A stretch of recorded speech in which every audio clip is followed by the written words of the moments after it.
Panoorin niyo to guys, ninakawan daw si Madam Kilay ng sarili niyang kapatid. Grabe, ang laki ng kinuha na pera kung totoo man ito. Sabi niya doon sa live niya kahapon. Papakain mo sa pamilya mo, galing sa nakaw, hindi naman sa'yo. Pinaglalaban mo yung para sa'yo. Sasabihin pa daw ng ate ko mga chaps, ang sabi pa niya, hindi niya ibibigay yung pera ko, kundi ko mabibigay yung parte niya. Anong parte mo? Wala kang pinaghirapan dyan, tanga.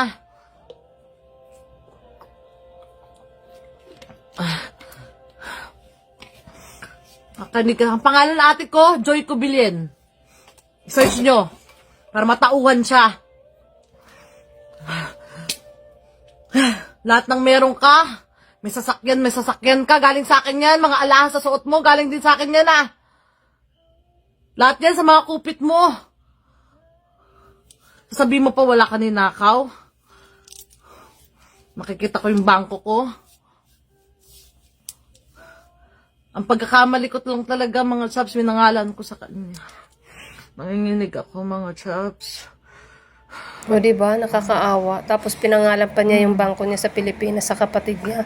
Talagang may pagkakataon talaga na posibleng makuhanan siya ng pera eh. Hindi sa kanya nakapangalan yung Wala pera akong eh. magawa kasi Oh, mahirap din yung kakabalik ko lang galing hindi Pinas sa kanya nakapangalan yung Pauwi pera. ko lang dito, Sa sinamantala mo kapatid pa. pala niya nakapangalan. Napagbalik ko rito, kukunin mo sa akin. Tapos ngayon, naglalagay ka sa account mo ng 2.5 million!